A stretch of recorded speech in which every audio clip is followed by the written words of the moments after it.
Bienvenidas, bienvenidos en el Goethe-Institut. Muchas gracias por acompañarnos esta tarde en esta mesa Pasado y Futuro Compartido, Memoria y Responsabilidad en la España y la Alemania contemporáneas.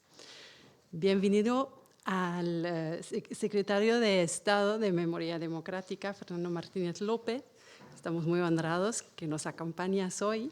Y también a las ponentes de esta tarde, Dolores Delgado, fiscal de Sala de Derechos Humanos y Memoria Democrática, y Elke Gryglewski, directora de la Fundación de Memoriales de la Baja Sajonia y directora de los Memoriales de Bergen-Belsen y Wolfenbüttel. Bienvenido también Fernando Vallespín, politólogo y cómplice, amigo de esta casa. Esta mesa está organizada en el marco del simposio Memorias, prácticas de memoria en Alemania y en España, que coorganizamos con la Bundeszentrale für politische Bildung, que es la Agencia Federal de Educación Cívica, y la iniciativa del Gobierno español España en Libertad, 50 años. Quiero agradecer muchísimo a Florian Zabransky y Carmina Gustran y a sus equipos fantásticos para toda la gran labor de cooperación. Fue un verdadero placer. Quiero también agradecer al equipo del Goethe-Institut para toda su labor, particularmente a Rebeca Castellano y Celia Casado.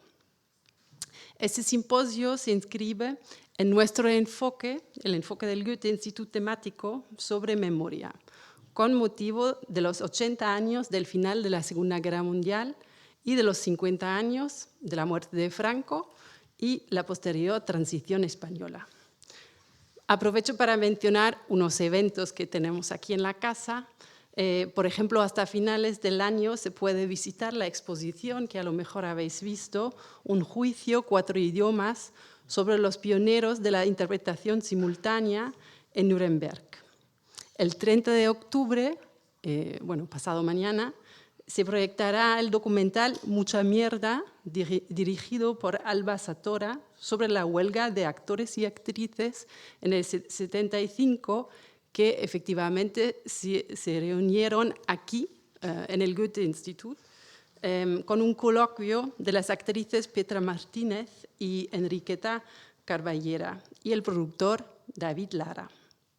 Con este documental abrimos un ciclo de eventos que, siempre en diálogo con nuestros socios españoles, quiere analizar el papel de las instituciones alemanas durante la transición española. Queremos aprender de las voces más valientes, más vanguardistas y muchas veces poco conocidas de esta época. En estos años se estableció una relación estrecha entre España y Alemania y sobre todo entre sus pueblos. Y también de esta confianza nace el ejercicio que hacemos hoy con este debate sobre nuestras experiencias con la memoria democrática, o lo que llamamos en alemán la Erinnerungskultur, la cultura de la memoria. Compartimos la convicción que es muy importante y necesario de recordar, de testimoniar, de narrar el pasado en favor de la democracia y contra la polarización hoy en día en Europa y más allá. Y ahora cedo la palabra al secretario de Estado, Fernando. Muchas gracias.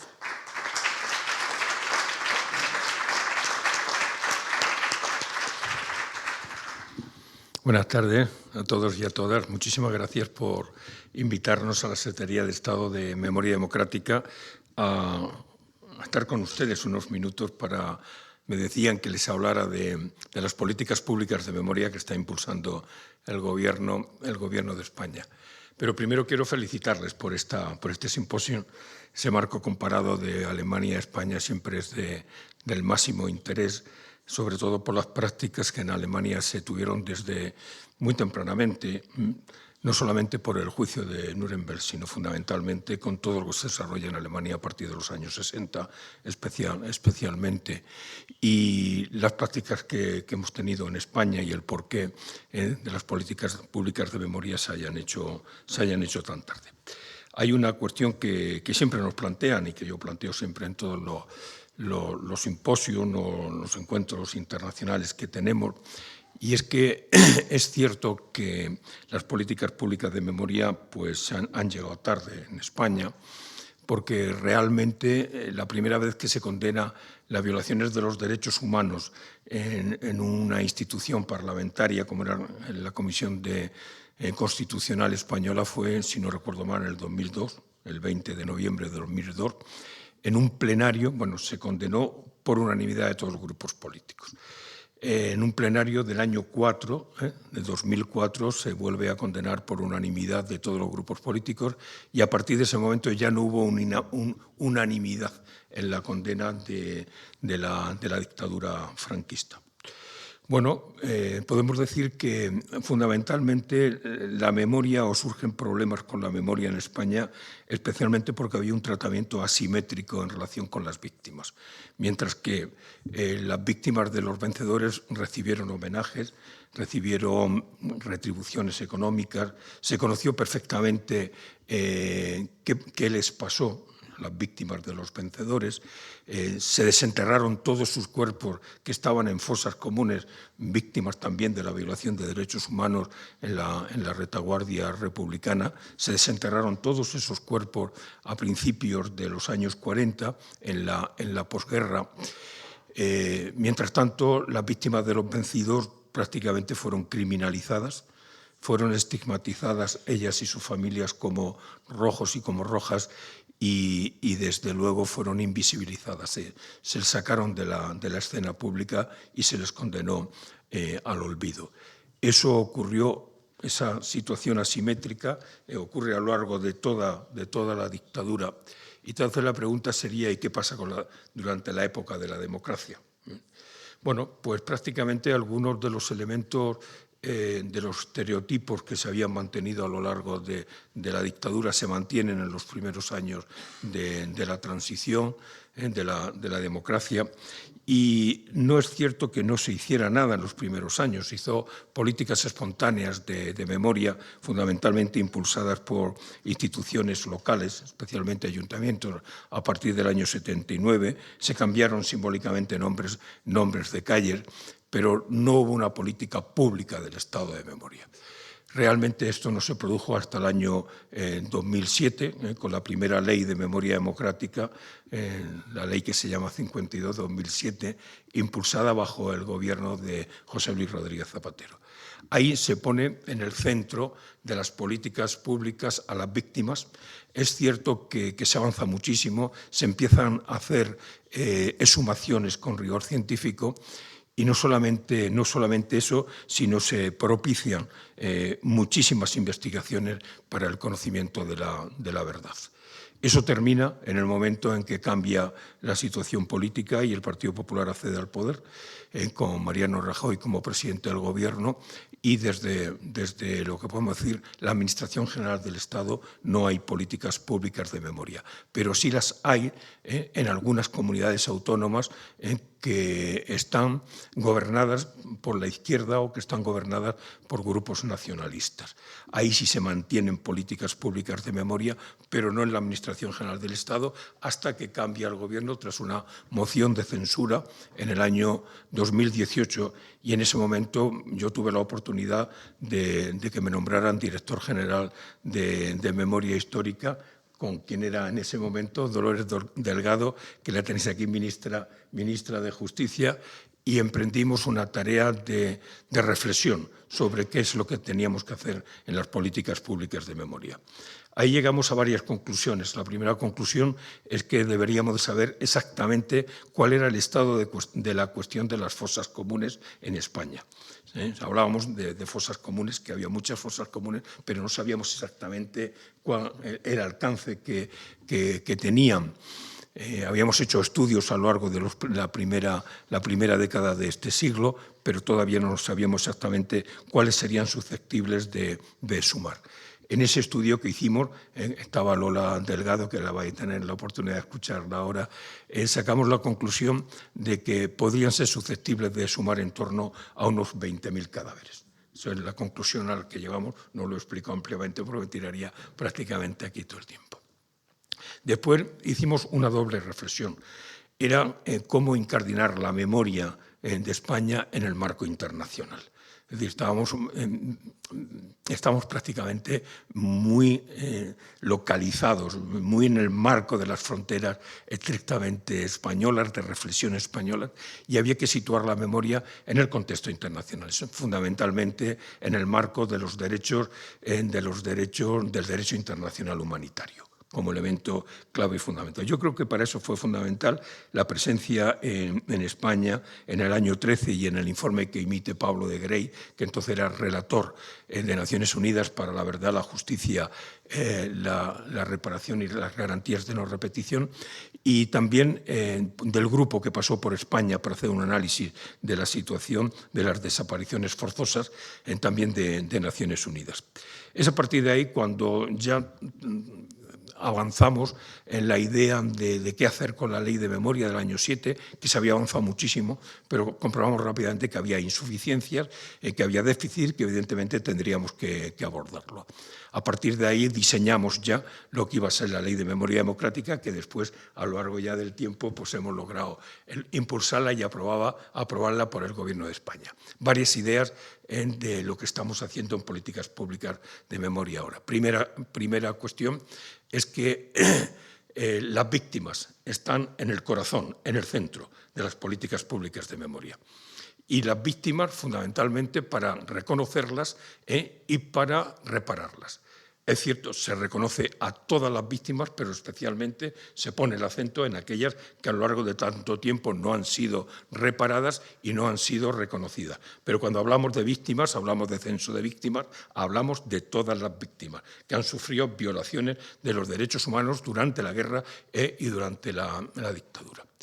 Un elemento clave de reconocimiento y reparación para las víctimas era declarar en la parte expositiva de la ley a la dictadura como repudiarla, condenarla y declararla ilegal. Y eso ya aparece en el artículo 1.3 de la ley, con lo cual es muy importante. Y después había que avanzar algo más que Naciones Unidas nos habían planteado.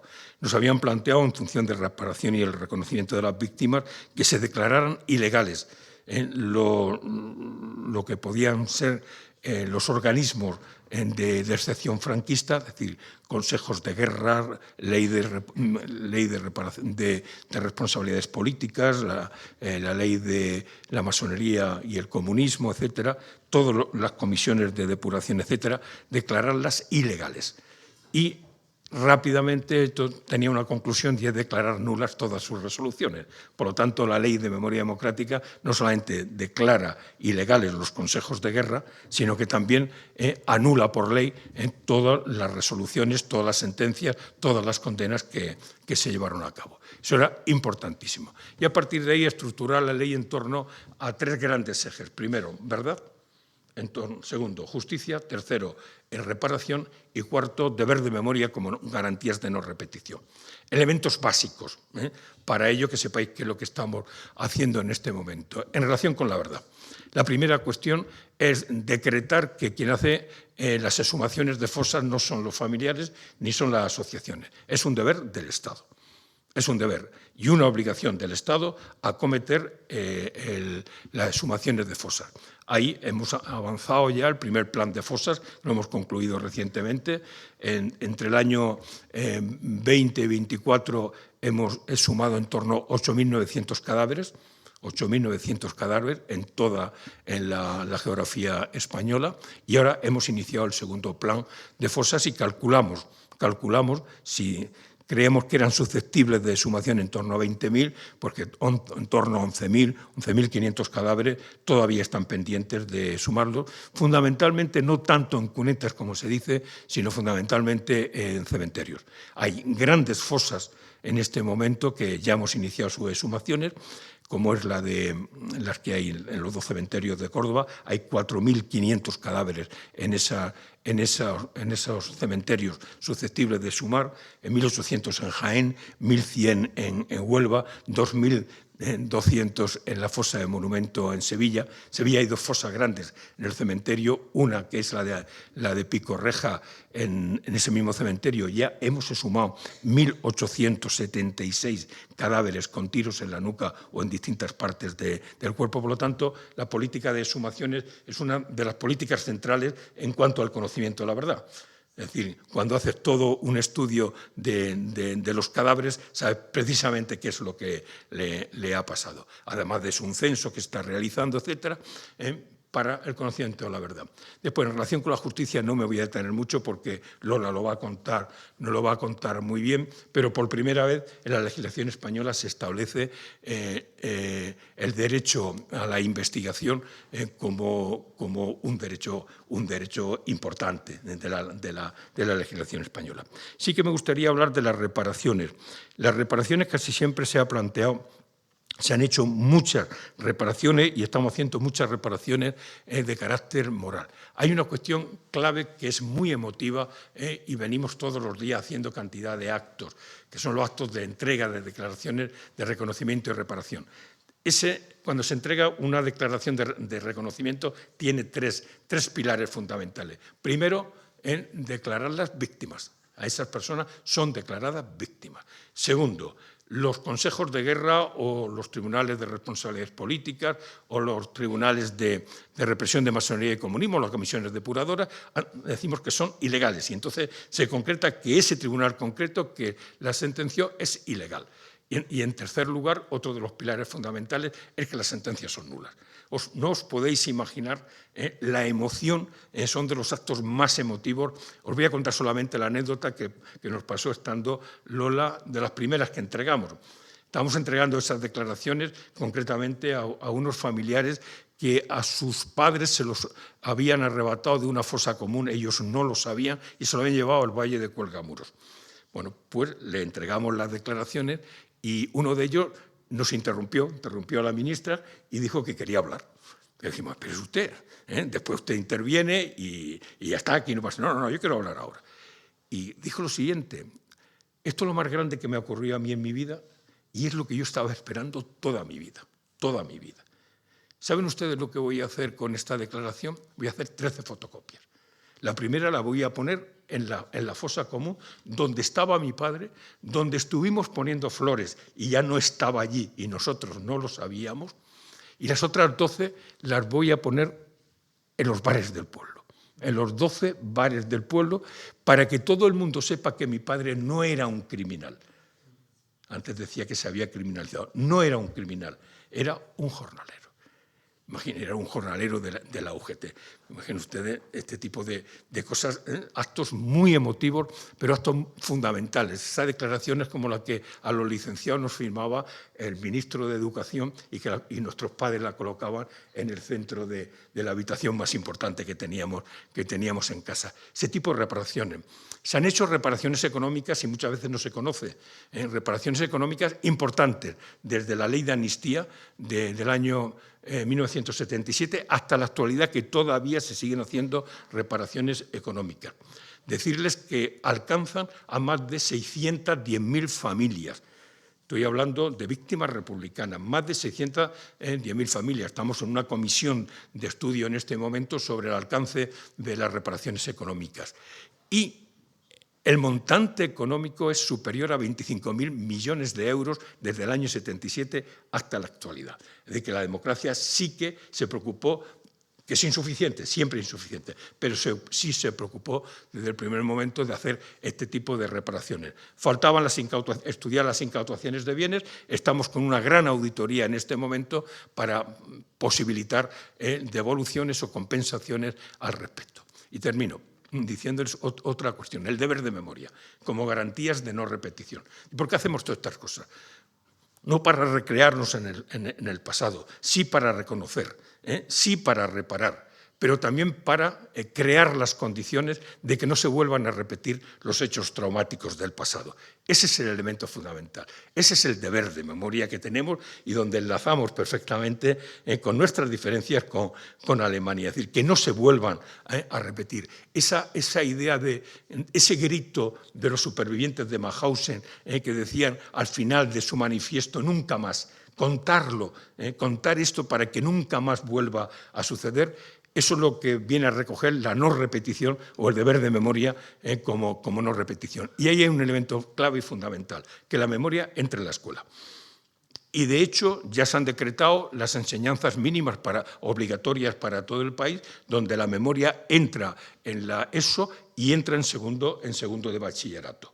Se han cambiado también, incluso hasta la forma de definir los temas. Había un tema, por ejemplo, en la anterior situación, en lo que se decía Segunda República y Guerra Civil, dando la impresión de que quien tenía la culpa de la Guerra Civil era la Segunda República. Ahora no, ahora es Segunda República, se estudia profundamente con sus avances, sus retrocesos, sus déficits, etc. Y después hay el siguiente tema, es golpe de Estado, guerra de España y dictadura del general Franco. Yo para que vean ustedes, incluso a toda la temática cómo empieza a cambiar. También se están abordando los lugares de memoria. Estamos con una amplia declaración de lugares de memoria en estos momentos, tanto en España como también en el exterior. No olviden ustedes que el exilio fue fundamental, el exilio siempre ha sido fundamental para comprender la historia contemporánea de España. No se entendería la historia contemporánea de España sin los exilios del siglo XIX y del XX. Pues bueno, el exilio republicano posibilita varias cosas singulares. Primero, participar de nuevo en la lucha contra el fascismo en Europa. Se participa en la resistencia. Se participa más de lo que se dice. Segunda cuestión que es muy significativa, se participa con 10.000 guerrilleros que se unen a las fuerzas francesas del interior y liberan 50 departamentos de los nazis a final de la Guerra Mundial. Tercer elemento, participan en los ejércitos regulares. La liberación de París el 24 de agosto de 1944 lo hace una compañía del general Leclerc, pero estaba compuesta en su totalidad por republicanos españoles. Y después 10.000 republicanos españoles son deportados a los campos de exterminio y de concentración en Alemania. Con lo cual, los republicanos españoles, los demócratas españoles, formamos parte del proceso de construcción de la memoria democrática europea. Y termino. Han estado ustedes en el Valle de Cuelgamuros esta mañana. Bueno, pues tenemos un proceso de resignificación del Valle de Cuelgamuros y en ese proceso de resignificación se ha hecho un concurso internacional de ideas, se presentaron 34 propuestas, seleccionamos 10 de esas propuestas y el próximo día 11 y 12, de nuevo un jurado internacional, pues va a decidir cuál es la propuesta ganadora de la resignificación. La resignificación tiene 3 elementos fundamentales. El primero es saber y conocer quién construye. Construye fuerza de trabajo penada y fuerza de trabajo libre. Primera cuestión. Segunda, ¿en qué régimen político se produce el levantamiento del Valle de los Caídos, la construcción? Y tercer elemento fundamental que hay que explicar, por resignificar, explicar. Tercer elemento, ¿cuál es el significado del Valle? El significado del Valle no es otra cosa que la simbiosis entre religión y política, y eso se llama nacionalcatolicismo.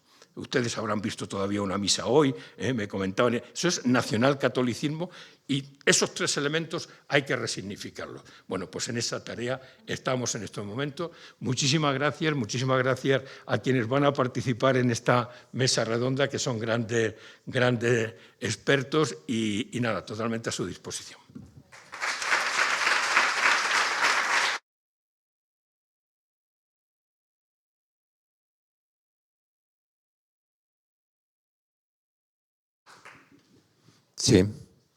Sí, funciona. Hola, buenas tardes. Muchísimas gracias primero al Goethe por invitarme como cómplice, como ha dicho la directora, fundamentalmente, y bueno, a nuestras nuestras invitadas y desde luego a todos ustedes. Hay un término en alemán que a mí me gusta mucho y que no tiene una traducción fácil, que es el de Vergangenheitsbewältigung, que es un término que puesto en un folio ocupa un tercio de una línea. O sea, son de esos macrotérminos alemanes. Y digamos que su significado es muy interesante porque viene a ser algo así como hacerse cargo del pasado. Y entendiendo por hacerse cargo el incorporar una dimensión de responsabilidad, pero también incorpora la idea de superación. O sea, que es casi como un ejercicio que a través de una reflexión responsable sobre un pasado traumático, al final podemos conseguir liberarnos del trauma, ¿no? Todo esto contenido en un mismo término, ¿no? O sea que, aunque mucha gente lo dice sin tomar conciencia realmente de eso. Y yo creo que el ejercicio de memoria tiene que ser siempre necesariamente incorporar esas dos dimensiones. Se trata de ver cómo elaboramos un trauma de nuestro pasado colectivo para, digamos, mejorar también, no solamente impedir que se vuelva a producir, eso sea por supuesto, sino mejorar también nuestra convivencia y nuestra forma de abordar el futuro como tal comunidad, ¿no? Aquí hay una representación de dos personas que se ocupan de este ejercicio de memoria. Es el caso del que Grudlewski, muchas gracias, y ha sido presentada, es la que se encarga del sitio de memoria de Bergen-Belsen, y Dolores Delgado, que es conocida, por supuesto, como fiscal, no solamente ahora de fiscal de sala de Derechos Humanos y Memoria Democrática, sino previamente como ministra de Justicia. Y luego le preguntaré algo, porque claro, fue la que representa, digamos, al notario del Estado, el notario mayor, no sé cómo se llama técnicamente, cuando se produjo la deshumación de Franco, y me parece que es importante también que nos hagas una reflexión sobre, por lo menos la parte emotiva, ¿no? Lo que sentiste, ¿no? Cuando se produjo un acontecimiento así. Y luego, claro, fiscal general del Estado, como todo el mundo sabe. Antes de empezar la discusión propiamente dicha, me gustaría que cada una de vosotras explicara un poco qué es lo que hace, ¿no? O sea, en qué consiste un poco vuestra labor, digamos, de personas al servicio de ese hacerse cargo, ¿no? del pasado, ¿no? y de cómo contribuís a esa cultura del recuerdo. Elke, si te parece, empezamos por ti. Por cierto, que Elke habla perfectamente español, como veréis.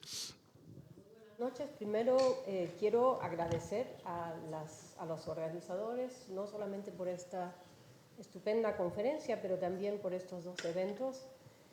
Y yo de casa soy politóloga y he estudiado didáctica de la historia. Y yo quiero presentar mi institución en relación al manejo del pasado en Alemania. Y quizá ya un poco de forma provocante, perdón. El término Vergangenheitsbewältigung es uno que en los sitios de la memoria nunca lo usamos, porque nos da demasiado la impresión de que podríamos llegar a un punto de que hemos concluido algo. Entonces, y nosotros no creemos que se puede llegar a ese punto. Bueno, la Fundación de Sitios de Memoria en Baja Sajonia es, como lo dijo Antonia, responsable, o sea, pertenece a la Fundación el sitio de memoria Bergen-Belsen y el sitio de memoria de la prisión de Wolfenbüttel, y además apoya 17 sitios de memoria en Baja Sajonia. Baja Sajonia, que es el segundo grande departamento después de Nordrhein-Westfalen en Alemania, y la Fundación les presta apoyo financiero y también los apoya en materia de investigación y de educación. El paisaje de memorias en Baja Sajonia es uno desconocido, a pesar de que ya tuvimos 2 grupos de España de educadores, pero es uno que es único en Alemania por varias razones. En primer lugar, En Baja Sajonia uno puede conocer, visitando sitios de memoria, a todos los complejos de crimen de la época nazi. Significa, o sea, hay campos de prisioneros de guerra, campos de penitencia para trabajadores esclavos, prisiones de la Gestapo, psiquiatrías donde se asesinaba a los enfermos, campos de concentración, sitios relacionados al trabajo forzado y también sitios que muestran cómo el régimen lograba mantener la población a su lado, como por ejemplo la montaña donde se celebraba cada año el así llamado Reichserntedankfest, un evento con hasta casi 1 millón de personas que recibían un discurso de Hitler. Y si uno viaja por estos sitios, puede conocer también el proceso de radicalización de la persecución nazi, porque eso me parece en el manejo del pasado un elemento súper importante de que 1933 no comienza el asesinato sistemático, sino que se establece la dictadura, que se comienza con la discriminación, que se establecen leyes que discriminan, que excluyen, que definen, etcétera, y que se va aumentando cada grupo de personas que es perseguida, y el asesinato sistemático comienza en 1941. Y eso es importante porque en el manejo del pasado hay muchos que pretenden decir no sabíamos nada. Y también la pregunta, ¿qué es lo que se puede comparar? El término, nos gusta decir que no se vuelva a repetir, y ahora voy a ser un poco provocante y voy a decir, hay cosas de la época del 33 hasta el 35 que ya se están repitiendo hoy día en Alemania. O sea que no podemos decir que no se repita más porque está pasando.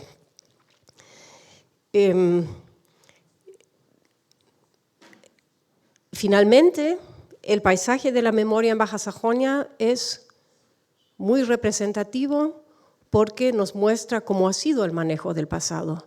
Las primeras insignias de conmemoración, los primeros pequeños monumentos han sido instalados por los sobrevivientes, no por los alemanes, después de que perdieron la guerra. Y en el momento de que fueron los alemanes que otra vez estuvieron en condiciones de manejar el país, se olvidaron del pasado y no querían trabajar el pasado hasta los años 80, 90. Y en los años 80, la segunda generación, o sea, los hijos de los perpetradores comienzan a luchar a que se comience a manejar el pasado. Y hasta que se instalan los sitios de memoria, a veces dura hasta los años 2000. O sea, que la perspectiva que escucho yo aquí en España hacia Alemania me parece bastante romántica. A pesar de que sí sé, y no quiero disminuir, que claro, hoy día vemos que hay bastantes logros que sí son necesarios ver.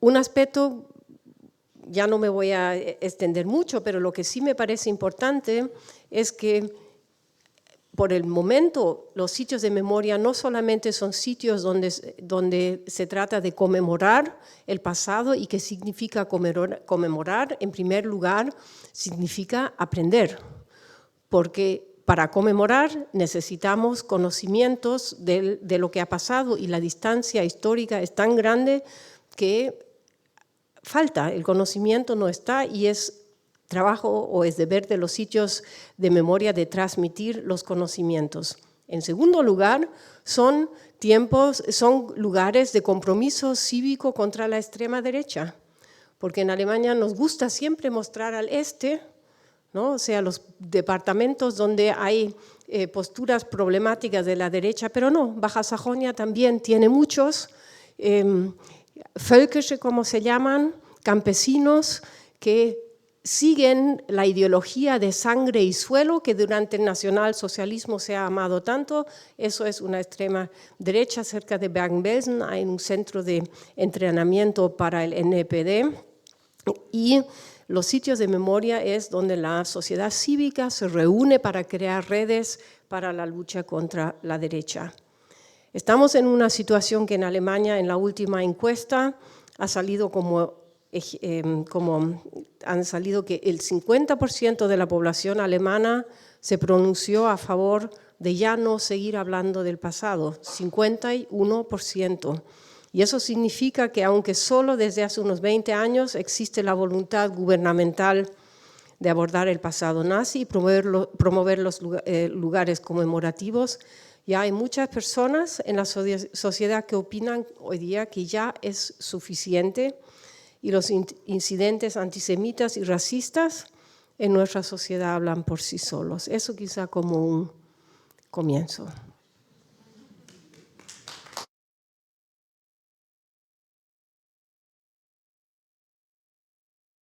Dolores, ¿a qué te dedicas? ¿Le doy a esto? Sí. Bueno, ahora lo explico. Muchas gracias, buenas tardes. Antonia, gracias por la invitación. Ha explicado Fernando un poco lo que se está haciendo ahora y esta es una de las patas de memoria democrática importantes porque es la justicia. Vamos a partir de que España no ha tenido en ningún momento una justicia, ni por aproximación. No ha habido una justicia transicional, no ha habido justicia prácticamente de ningún tipo, pero hasta tal punto que sí hubo una justicia represora. Curiosamente, tras el golpe de Estado, casi inmediatamente, el golpe de Estado se da el 18 de julio de 1936, apenas producirse ese golpe de Estado por la fuerza, los militares contra el poder legítimo, y además contra un gobierno humanista que querían que España avanzase, que saliese adelante en una democracia en donde, por cierto, las mujeres tenían un papel muy relevante y muy importante. Apenas producirse el golpe de Estado, empiezan unos juicios sumarísimos por los golpistas, por los militares. Necesitaban legitimarse con la justicia y las ejecuciones fueron inmediatas. Fueron detenciones, fueron juicios en apenas horas, estos juicios carentes totalmente de garantías, carentes de las normas del debido proceso y luego después se enterraban en fosas comunes. Esto fue constante. Así que una de las necesidades para la memoria democrática era la justicia, revisar esa justicia. ¿Por qué necesitaron los juicios? ¿Por qué los hicieron de esa manera? ¿Y para qué? Y eran una justificación, eran su legitimación. Ellos necesitaban a la justicia para legitimarse.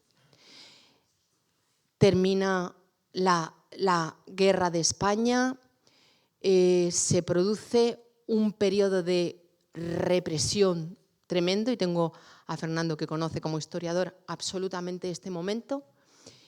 Hasta el año 45 se produjeron asesinatos y fusilamientos masivos, basándose nuevamente en esa justicia. Se mató a muchísimas personas porque había que implementar ese régimen fascista del general Franco, del dictador Franco. Y seguimos sin justicia, y no había justicia. Cuando termina la Segunda Guerra Mundial, cuando parece que quizá Franco iba a rendir cuentas o el régimen franquista iba a rendir cuentas, tampoco hubo justicia. Pasaron los años, pasó el tiempo y nos encontramos con la muerte del dictador. Y el dictador muere en su cama y el dictador muere sin justicia, sin una sola referencia a todas esas muertes, al exilio, a las torturas.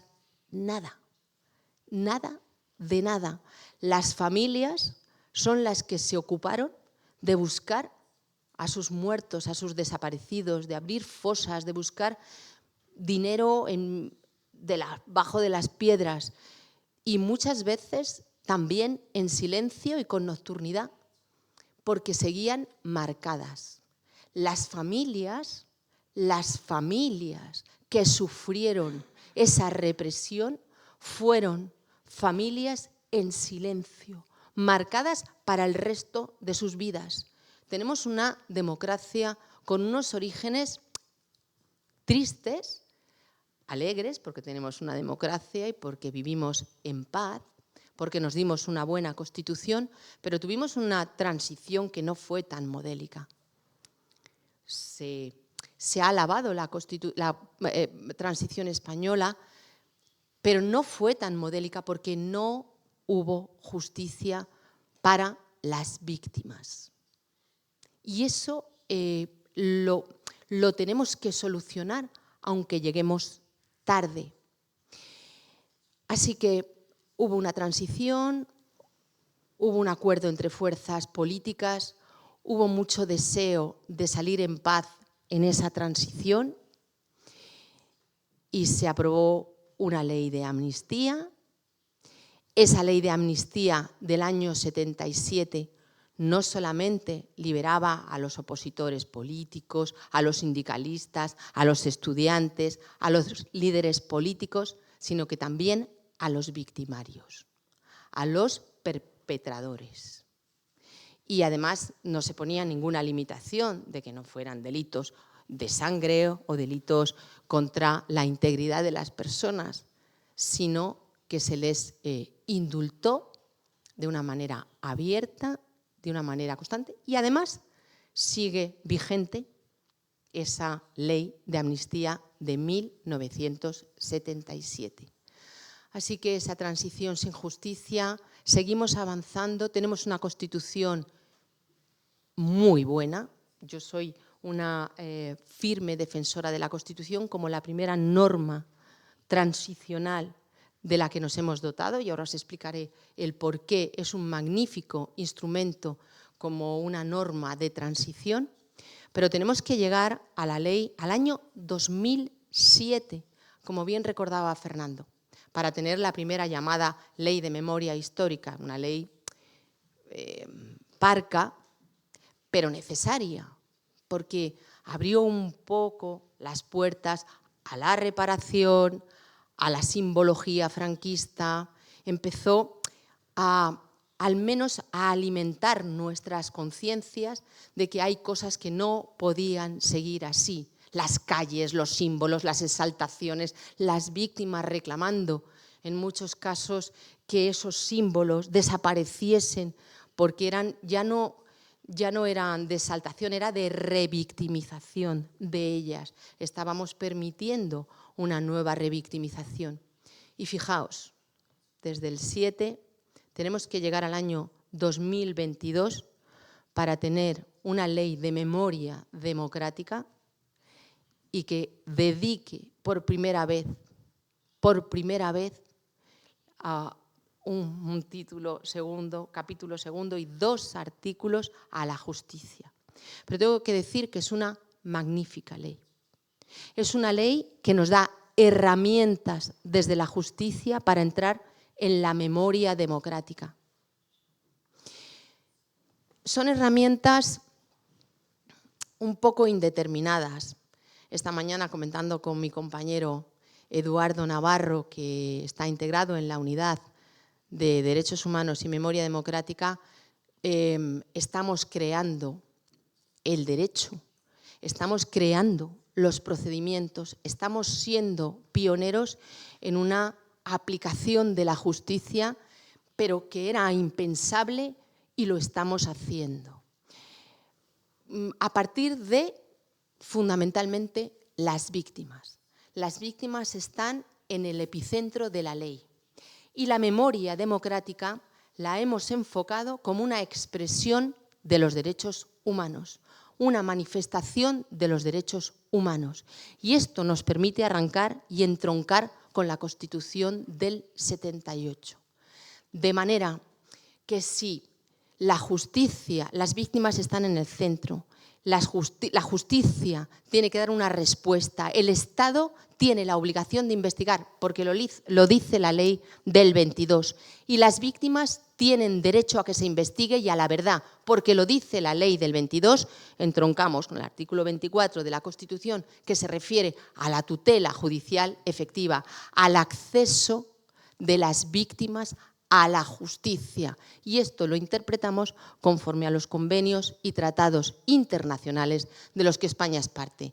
Y la Constitución, en su artículo 10.2, dice, oigan, los derechos fundamentales, esa tutela judicial efectiva, la tienen que interpretar conforme a los convenios y tratados internacionales. Así que hemos cerrado un círculo complicado y complejo de la justicia, los derechos humanos y el derecho de las víctimas a la verdad y a la justicia.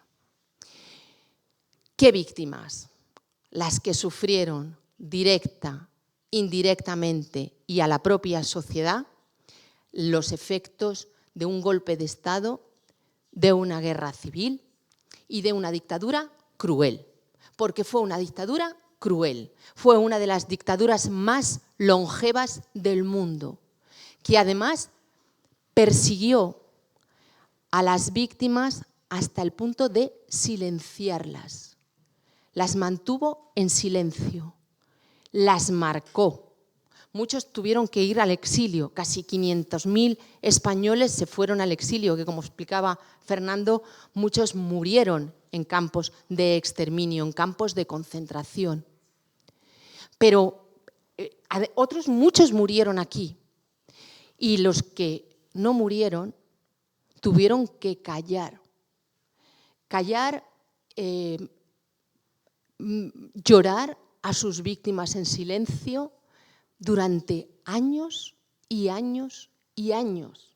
Esto es, no sé, me gustaría explicarles lo impactante que es investigar desde la justicia estas situaciones. Pues bien, la ley que nos da esos dos artículos se refiere y crea una Fiscalía de Sala de Derechos Humanos y Memoria Democrática.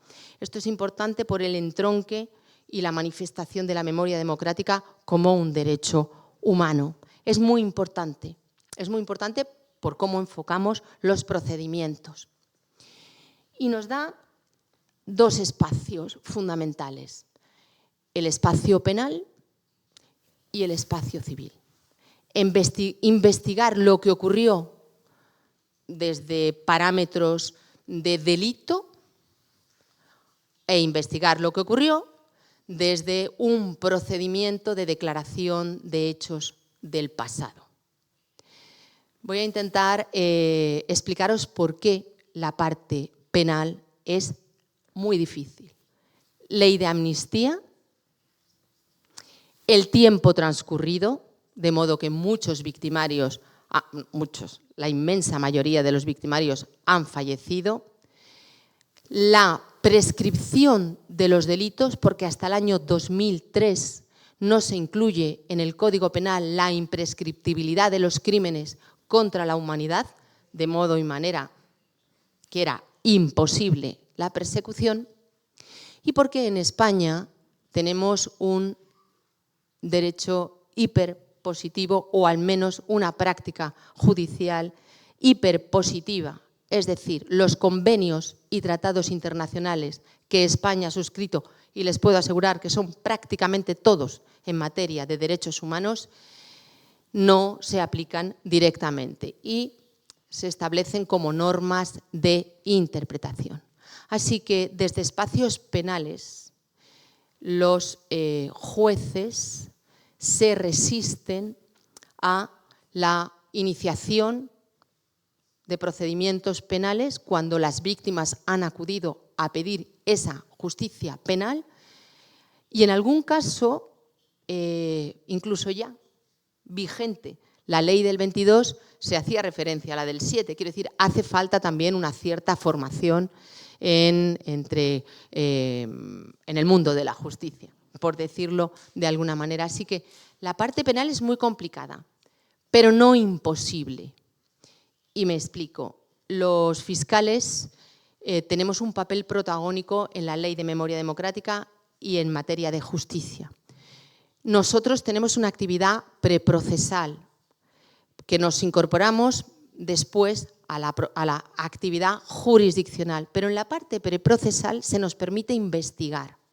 Lo hacemos en unos procedimientos que no son jurisdiccionales, son preprocesales, pero hacemos una investigación exhaustiva y profunda de los hechos.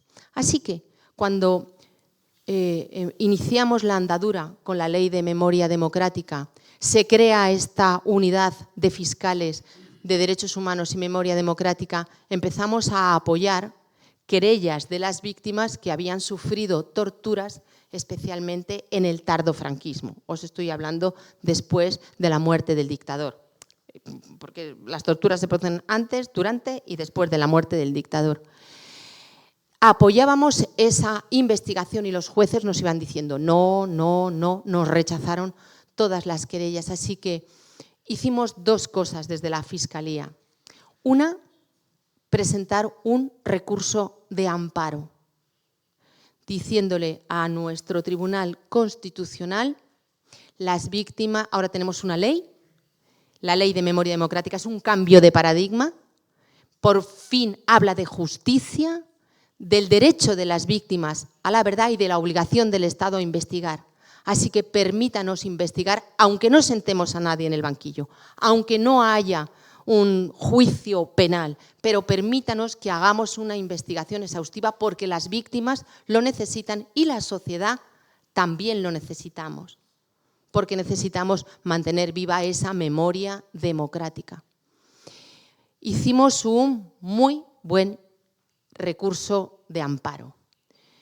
Los fiscales presentamos muy pocas veces recursos de amparo y en esta ocasión creímos que era un buen motivo para pelear en el Tribunal Constitucional este amparo. Pues nos lo rechazaron. Nos rechazaron el recurso de amparo en el sentido nuevamente de que los hechos en muchos casos habían prescrito, estaban amparados por la ley de amnistía y había que aplicar la irretroactividad de la norma penal desfavorable. Así que se nos cerró esa puerta y abrimos otra. Abrimos nuestras diligencias de investigación preprocesal, de las que les hablaba hace un momento, de modo y manera que se han presentado denuncias ante la Fiscalía, en las distintas fiscalías, porque tenemos 50 fiscales por todo el territorio del Estado, trabajando en esta materia. Se nos han presentado denuncias por torturas y lo primero que hemos hecho ha sido incoar un procedimiento desde Fiscalía Penal, lo que nosotros llamamos diligencias de investigación preprocesal. Escuchamos a las víctimas, se les toma declaración, se practican las pruebas, se determinan que las víctimas lo son en presente, que están padeciendo estrés postraumático, se están aportando informes periciales, se está haciendo una investigación efectiva y exhaustiva para establecer una verdad desde la justicia y desde espacios de justicia. Creo que es importante contar esta experiencia porque los compañeros que están llevando estas diligencias están trabajando con las víctimas muy de cerca en los espacios que en algunos casos se van a resignificar de memoria, pero que eran espacios de tortura. Eran comisarías de policía donde se torturaba a la gente hasta hace relativamente poco tiempo en este espacio. Pero, bueno, sí, luego sí. No puedes seguir, es que creo que tenemos media hora más, ¿no? Como máximo. No, pero ha sido muy ilustrativo. Bueno, he tomado nota, lo de Vergangenheitsbewältigung, sí. O sea, que es una tarea nunca acabada, ¿no? Os voy a soltar 3 o 4 preguntas o comentarios y luego sentiros libre de entrar en una o en otra, aunque tú tienes que hablar de lo de Franco cuando estuviste allí, sentiros libres de coger una u otra, ¿no? Vamos a ver, antes el que has hecho referencia a que cerca de donde tenéis uno de estos sitios de memoria hay también un lugar, ¿no?, donde opera la AfD, ¿no?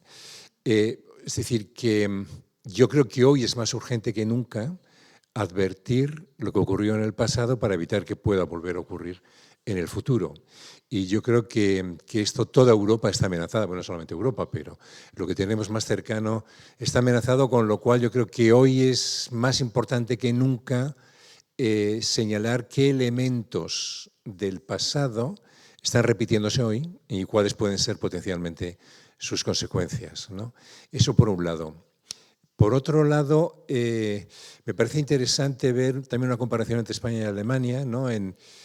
Alemania fue derrotada entera, ¿no? Y entró bajo una tutela de los aliados, que fueron los que hicieron la redemocratización alemana. Que has dicho que es insuficiente, me interesaría mucho saber por qué te parece que es insuficiente, ¿no? En el caso de España hubo una guerra civil, es decir, hubo vencedores y vencidos. Los vencidos no tuvieron derecho a la palabra, como quien dice, ¿no? Es decir, que la versión que se produjo de aquello que aconteció la dijeron los vencedores. Parece que siempre es más difícil ejercer la memoria cuando lo vemos por Francia también, ¿no? Con el régimen de Vichy, ¿no? Que nunca realmente han afrontado esa parte de su historia. Eso promueve divisiones políticas, ¿no? O sea, que impiden también, digamos, luchar a favor de la objetividad. Yo creo que el derecho sí lo tiene muy claro, pero estamos hablando ahora de la opinión pública, ¿no? O sea, cómo abordamos a la opinión pública para que la opinión pública pueda realmente tomar conciencia de qué es lo que está en juego, qué es lo que pasó, bueno, pues esa historia de crueldad, de tortura, de aberraciones, ¿no? de atentados realmente drásticos contra la dignidad humana. Creo que eso es muy importante, mantenerlo vivo. Y luego, un segundo elemento, aquí estamos hablando de políticas públicas de memoria democrática, pero hay otras formas también paralelas de rememorar, ¿no? Y ahí yo creo que es fundamental, en España fue fundamental, ante la transición, el cine y la literatura. Fundamental. Es decir, lo que no hizo, este es el punto, lo que no hizo el Estado, lo hizo la sociedad civil. ¿Qué valor dotáis a esas iniciativas de la sociedad civil para contribuir también a complementar aquello que pueda hacerse desde instancias públicas? Y luego, ¿qué se os ocurre es decir, qué falta? ¿Qué falta para que la gente tome conciencia de una manera más eficaz? Porque claro, vivimos en una sociedad de la distracción, ¿no? Donde realmente es muy difícil que la gente preste atención, ¿no? a este tipo de temas, porque están permanentemente, se les conduce a reflexionar sobre otros temas. Y yo creo que ¿cómo se puede mantener viva esa llama? Precisamente para no dar nunca por acabado esto que llamamos el hacerse cargo del pasado, ¿no? Bueno, yo lo dejo aquí, ir cogiendo por el lado que queráis, pero tú no te vas, Dolores, sin hablarnos de la exhumación de Franco. Bueno, yo voy a tratar de entrar también un poco en diálogo. El punto de partida es que durante décadas todo el mundo se fijaba en Alemania y decía, wow, los campeones del manejo del pasado, ¿no? Todos, y eso también era una vista que nos gustaba vernos nosotros también así. Y desde el 2015, la gran sorpresa de dónde surge todo eso de la extrema derecha. Y entonces, para entender de dónde surge, es necesario echar una vista atrás. Y ahí nos muestra que hay muchos mitos. El primer mito es justamente eso de que Alemania perdió la guerra, hubo 4 Besatzungsmächte, poderes de ocupación, que iniciaron el proceso de reeducación. Sí, eso pasó, pero al mismo tiempo era impresionante de qué forma clandestinamente seguía la tradición de las ideologías. Por ejemplo, la generación de mis padres aprendió, o los un poco mayores, política es algo sucio, no se habla. Pero existen en Alemania los famosos Stammtische, que son las mesas donde las personas se reúnen en los bares, y las policías, las unidades de policías, los miembros del ejército, la asociación de familiares de las SS. En cualquier lugar se encontraba grupos de perpetradores que se reunían, que celebraban, que mantenían su tradición, y en los narrativos familiares se mantenía la ideología. Entonces, eso funciona sin punto y coma hasta hoy día. Lo segundo es, existen las leyes, y las leyes me parecen importantes, pero las leyes son importantes porque inician una discusión, igual como los juicios. El juicio de Auschwitz, por ejemplo, 60 al 65, iniciado por Fritz Bauer, era un juicio sumamente importante, no porque lograron dar sentencias, ¿no? Al contrario, o sea, Fritz Bauer trató de implementar el hecho de que se puede probar, o sea, en el momento de que alguien ha trabajado en un campo de exterminio, no se necesita probar qué es lo que en detalle ha hecho, porque está claro de que ha sido parte del asesinato. Y Fritz Bauer no logra eso, y desde el 1965 hasta el 2002, hasta que se condena a Demjanjuk, en Alemania, en los juicios, son los sobrevivientes que tienen que probar, lo que es muy cínico, en qué día, qué guardia los ha pegado, ha fusilado a otra persona, lo que no pueden, claro, porque si nos fijamos en las condiciones de los campos de la muerte y los campos de concentración también, es muy difícil. Pero igual, estos procesos son importantes porque crean un discurso en la sociedad.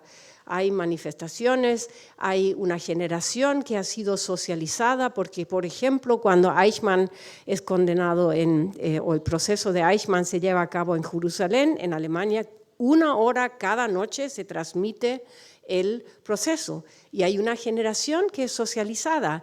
El proceso de Majdanek hasta el 70 al 76, estudiantes pasan por ahí, o sea, eso más que las sentencias, que son muy bajas, todo el proceso de denazificación, las leyes, etcétera, en Alemania son un proceso de exculpación, pero apoyan el discurso de la sociedad. Y esta mañana tuvimos una discusión interesante con el grupo en qué momento una sociedad está de acuerdo de decir estamos manejando el pasado. Son las iniciativas excelentes que existen aquí en la sala, que nos presentaron jóvenes que están de Valencia, de otros lugares en España, que están manejando el pasado, o estamos esperando a que España haga como, qué sé yo, en Alemania después de la caída del muro, por la necesidad de tener que ver qué hacemos con los sitios de memoria con un doble pasado, Sachsenhausen, Buchenwald. Ahí es cuando Alemania comienza como gobierno federal a decidir,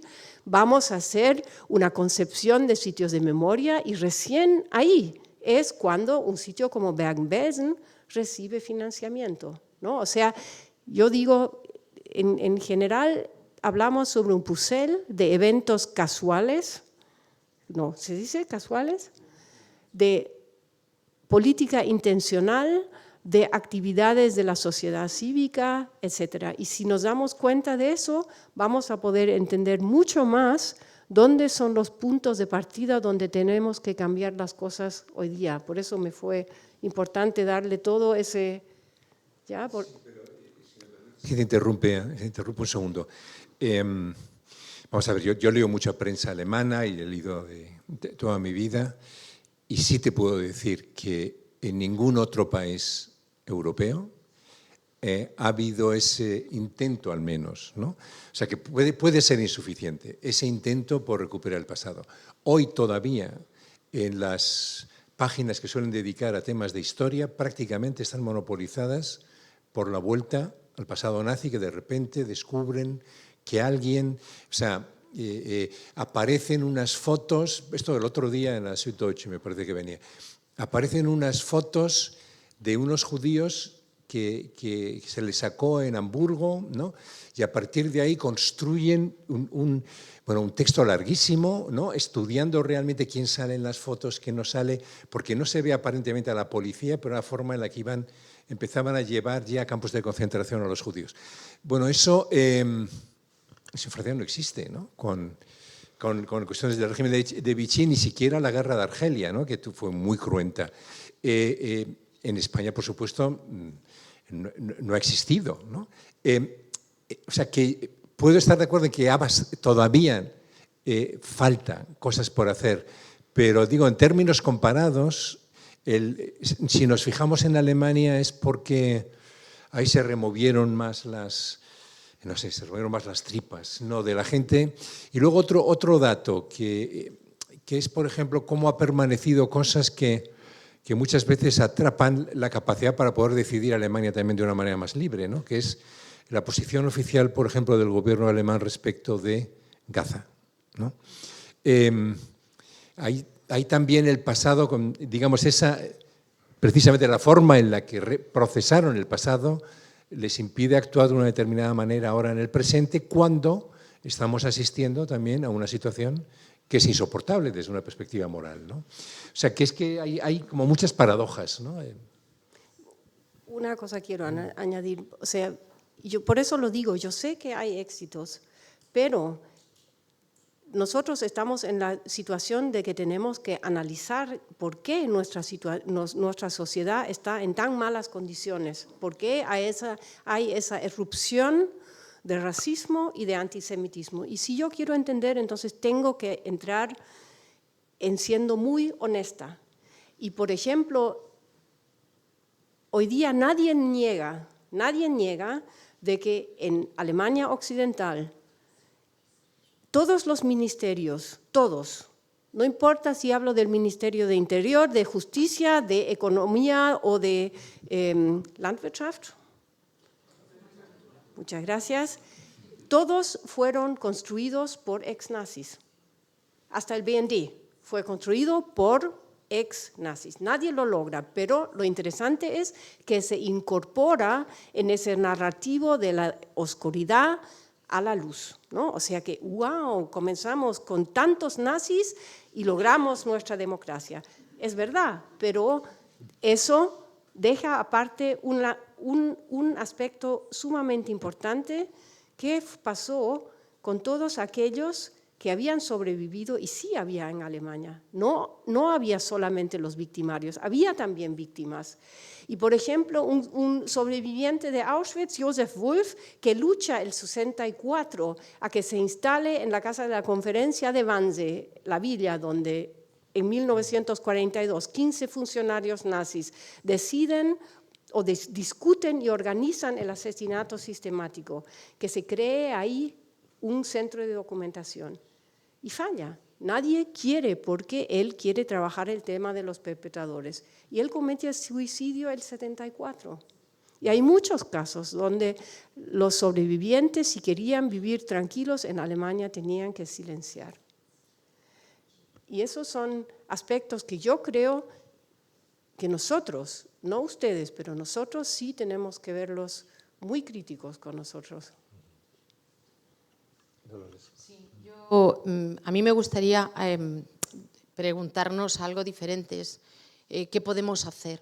¿Qué podemos hacer cada uno de nosotros, los que estáis aquí, los que estamos al otro lado, los que están en la justicia, en posiciones públicas? ¿Qué es lo que podemos hacer? Porque es cierto que estamos en un momento de regresión, esto está claro, estamos en un momento de banalización de las cosas y del negacionismo, y es una barbaridad. Decía Fernando, importante la literatura, importante el cine, Por ejemplo, el cine tras la Segunda Guerra Mundial fue determinante. Nos retransmitieron hasta Nuremberg y todo lo que después sucedió. Conocemos los campos de exterminio, los campos de concentración, conocemos todas aquellas situaciones a través de ver el cine, de contar historias.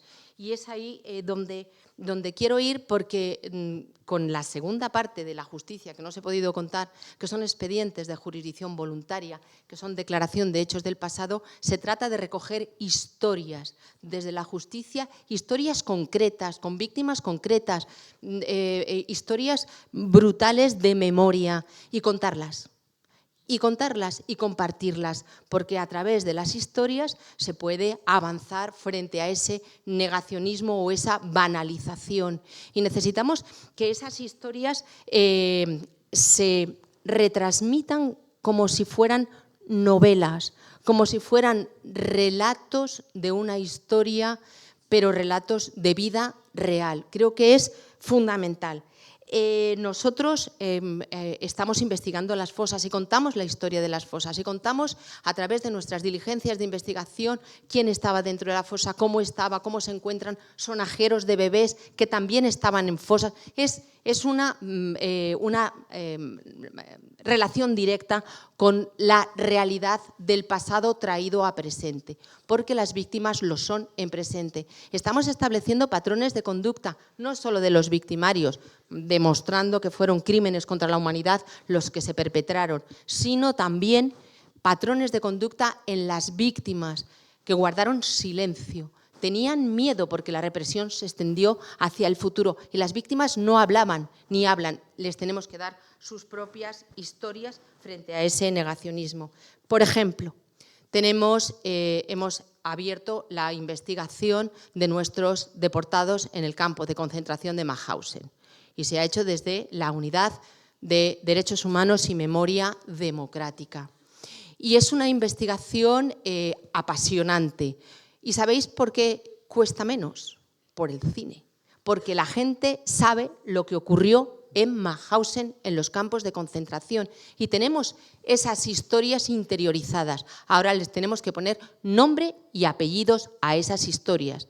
Y también la Unidad de Derechos Humanos y Memoria Democrática hemos obtenido autorización para investigar en unas diligencias de investigación preprocesal lo acontecido en Gaza.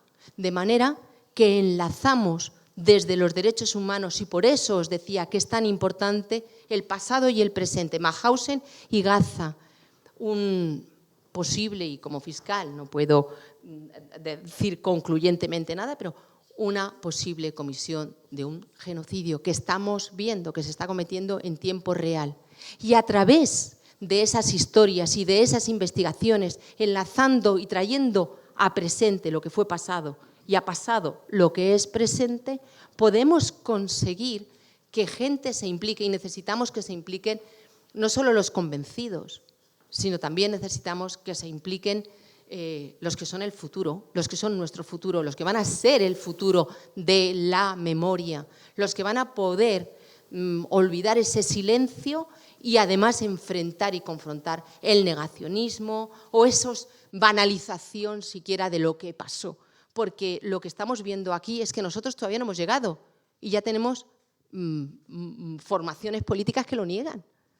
Y todavía no hemos llegado ni siquiera a completar ni a concluir situaciones de justicia. Así que es muy importante el cine, es muy importante la literatura, es muy importante los movimientos cívicos, son muy importantes los jóvenes, pero sobre todo son muy importantes las historias. Y yo ahora mismo os cuento las historias que estamos llevando en la unidad, en estos expedientes de jurisdicción voluntaria, que son unos expedientes que estamos ahí creando y haciendo y de alguna manera conformando, son historias que atrapan, son historias de vida que atrapan. Mujeres valientes que fueron fusiladas con su bebé en brazos porque se decían que eran comunistas, que eran feministas y que tenían banderas rojas en su casa. Eso es una barbaridad y eso sucedió. Fueron mujeres que dieron su vida por la libertad de todos nosotros. Así que sí creo que se pueden hacer cosas, quizá nosotros lo tenemos más fácil, el que porque aquí no se ha hecho nada. Bueno, se ha hecho poco, así que nos cuesta No, se ha hecho mucho en estos últimos años, ha sido un avance exponencial. Se está avanzando muchísimo y sobre todo se está dando a las víctimas lo que vienen reclamando y venían reclamando desde hace tanto tiempo, que es una política de memoria desde las instituciones. Y esperemos que esto pueda seguir adelante, porque teníamos en las comunidades autónomas leyes muy, muy importantes y las están derogando. Así que el negacionismo no es que sea negacionismo, es que es activista, es un negacionismo activista, es una regresión en derechos humanos, es una regresión en memoria y es una regresión de la propia comunidad. De nosotros necesitamos forjarnos porque estamos estableciendo lo que vamos a ser en el más allá, bueno, en fin, bueno, que sí. Solamente 3 puntos muy...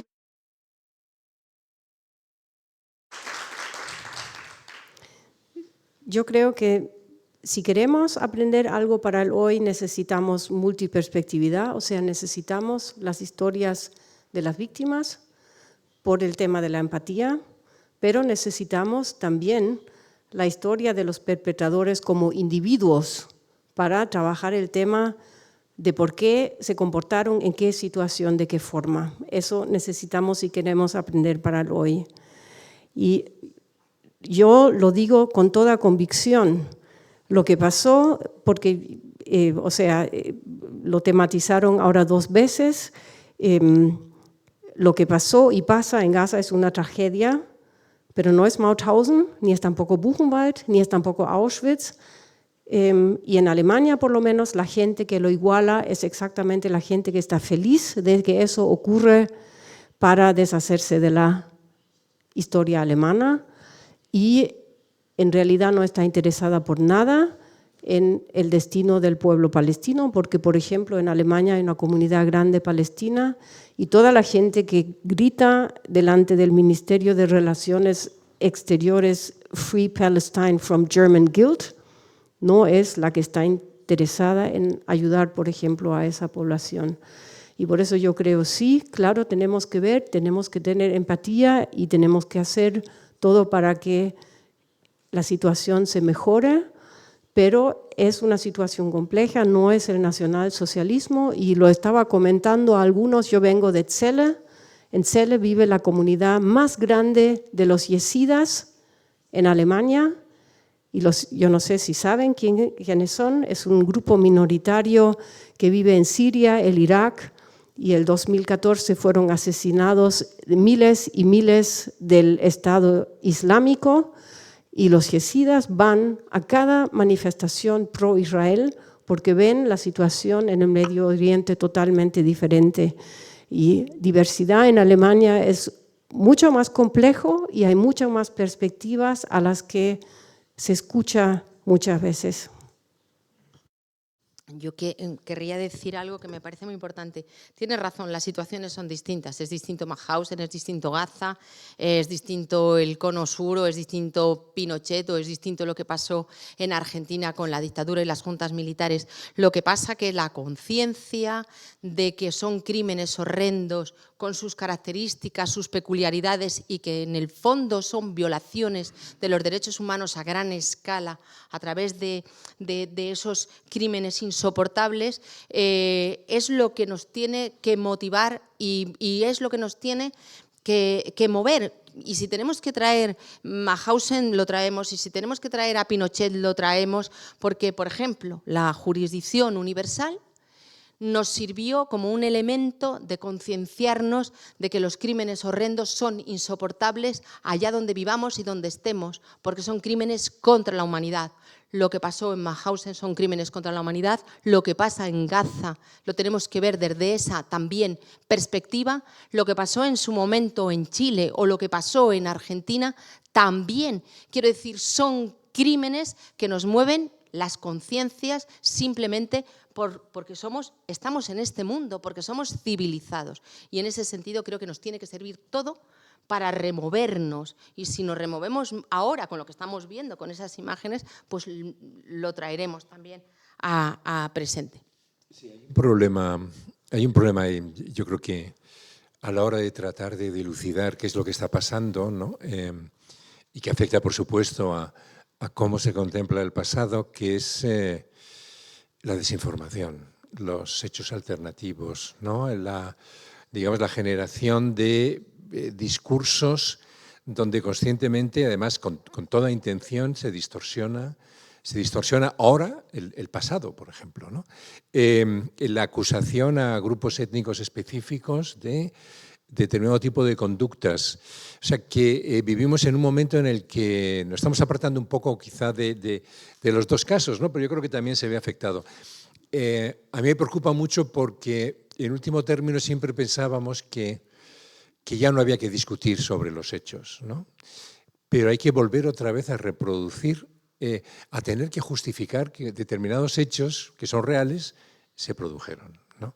Y eso cuesta, ¿no? Cuesta. Por eso cuando hablaba yo de que cuando pensamos en el pasado no tenemos más remedio que explicarlo también a la vista de lo que está ocurriendo en el presente y lo que puede ocurrir en el futuro, me parece que establecer esa conexión es absolutamente imprescindible, ¿no?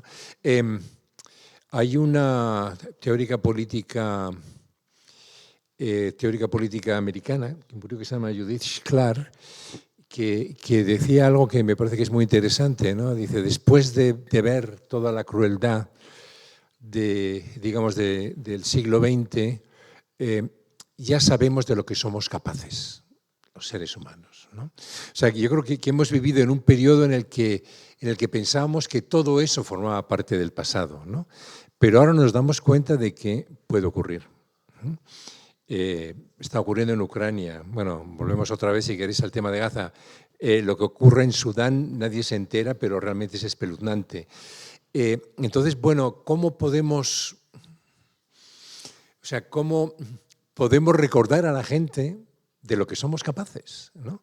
Porque, claro, hay una banalidad, digamos, a la hora de aceptar a toda esta nueva derecha, ¿no? Que además está comiendo el terreno realmente a la derecha tradicional, ¿no? Y bueno, a mí me resulta que además igual tenemos que empezar a recordar a nuestras poblaciones lo que ha significado el exilio, cuando discutimos, por ejemplo, los derechos de asilo. O sea, ¿por qué el derecho de asilo es un derecho? Que es una cuestión que ahora mismo ya pues, parece ser que no cuenta. La importancia de la convivencia de personas que sostienen ideas políticas distintas. No hablo solo de la diversidad, hablo ya del pluralismo, que ya casi ni se acepta en muchos sistemas democráticos, ¿no? El rebrote del racismo en países como Estados Unidos, ¿no? O sea, todo esto yo creo que esto que está ocurriendo se puede ilustrar muy bien recuperando a través de historias, ¿no? Cómo funcionó en el pasado, ¿no? O sea, porque al principio parecía que eran cosas banales y tal, hasta que al final ocurrió, ¿no? Y ahí, por ejemplo, el volver una y otra vez a ejemplos históricos como el de la República de Weimar, me parece que en estos momentos en Europa es muy didáctico, ¿no? Y digo algo que necesito decir. Lo que tenemos que volver es al multilateralismo, porque los convenios y tratados internacionales que nos dimos, los que el mundo se dio después de la Segunda Guerra Mundial, Naciones Unidas, este andamiaje de órganos judiciales y jurisdiccionales internacionales como la Corte Penal Internacional, la Corte Internacional de Justicia, creo que es el momento de defenderlos. O sea, ahora estamos en un espacio, podemos criticar su funcionamiento, su lentitud, podemos decir qué casos han llevado y cuáles no, pero creo que es el momento de la defensa de los organismos internacionales en donde podemos discutir y hablar en unas ciertas condiciones de igualdad. porque como se instaure la resolución de conflictos a través de la fuerza y no del derecho, vamos mal. Yo no es en contra, pero a mí me parece que justo en estos momentos es sumamente importante ser muy específicos con cada situación a la que nos fijamos. Porque si nos metemos a un sermón, todo en Sudán, esto está pasando, metemos a nuestro público en un fatalismo que no tenemos que hacer nada, porque igual el ser humano es malo, o sea que no vale la pena. Tenemos que ser muy específicos, fijarnos qué son las circunstancias, en qué situación, por qué ocurren cosas.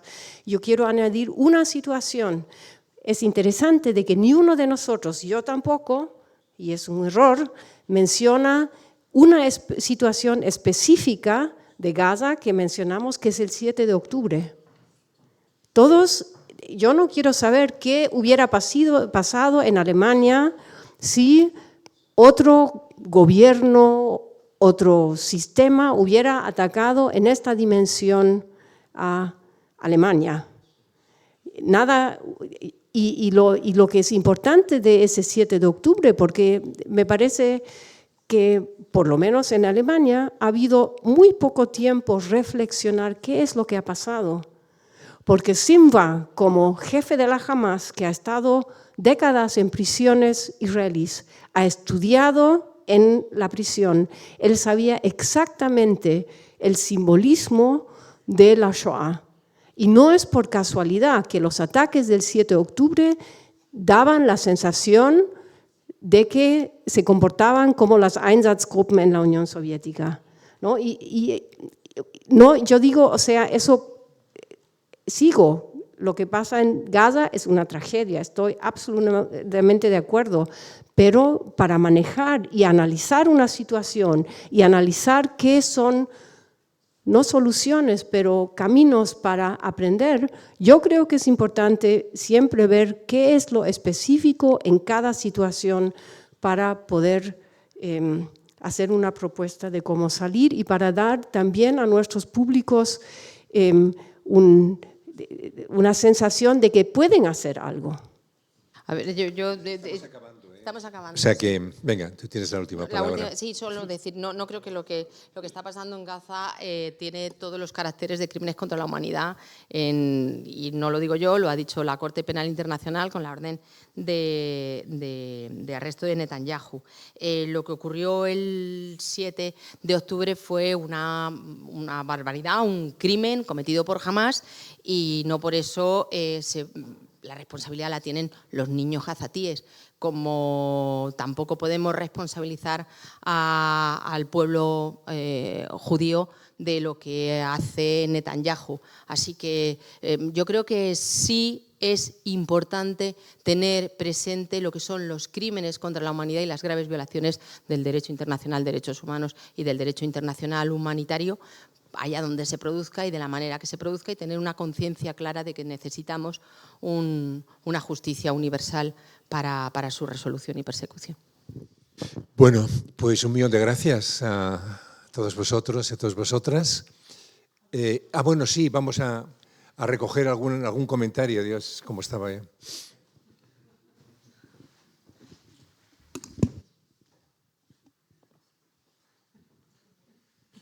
Si podéis preguntar a alguna persona en concreto o bien a las dos, lo especificáis.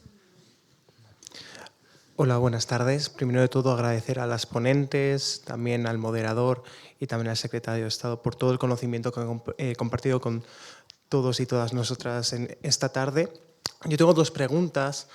Una creo que la pueden responder las dos ponentes, otra creo que es más específica del caso español. La pregunta compartida es que, bueno, en septiembre de este año, una estimación de voto decía que el 17% de los jóvenes españoles votarían a Vox en unas elecciones generales, que es un partido que, como bien sabemos, niega todo el trabajo memorial que se lleva realizando estos años. Y justo estaba mirando en las elecciones de Alemania de inicios de este año, un 21% de los jóvenes votaron a la AfD. Y yo quería preguntaros cómo podemos tratar con la juventud, porque es un tema que hemos comentado en el simposio estos días, desde las políticas de memoria, porque creo que ahí hay una clave muy importante.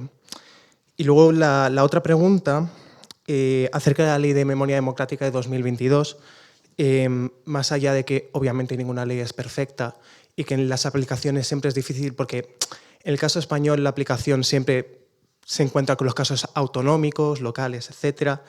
Yo quiero preguntar por estas supuestas leyes de concordia, que para mí sí que son las verdaderas leyes de desmemoria que se están aprobando ahora. ¿Cómo podemos lidiar desde una ley estatal a unas leyes autonómicas que están frenando bastante del trabajo que se está intentando hacer? Muchas gracias.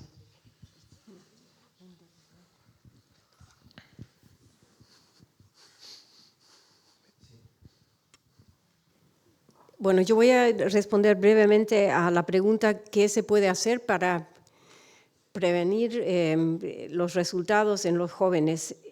Bueno, en Alemania ahora la reacción es que en muchos departamentos se está discutiendo que tiene que ser deber, que cada alumno tiene que visitar un ex campo de concentración. Nosotros pensamos que eso no es productivo, porque eso define solamente a los sitios de memoria como lugares que tienen que prevenir eso. Claro que sí vemos que tenemos un rol importante, nosotros tenemos que manejar mejor, por ejemplo, las ofertas que sean comprensibles para jóvenes. Tenemos que ver que las visitas sean de forma democrática para que sientan en nuestros sitios cómo se siente algo democrático. Tenemos que compartir con otras instituciones la lucha contra esas posturas, ¿no? Pero no lo vamos a poder hacer solos. Pero sí tenemos que ver nuestra responsabilidad y, por ejemplo, lo que dijo usted en cuanto a Weimar, nosotros estamos analizando ahora y tratando de mostrar las similaridades en el programa de la AfD justamente con el inicio de los años 30, para mostrar, porque yo creo que por la distancia de tiempo, muchos jóvenes no pueden imaginarse qué significa no tener la democracia que tenemos. Tenemos que mostrarles que vivimos en una situación que es importante mantener.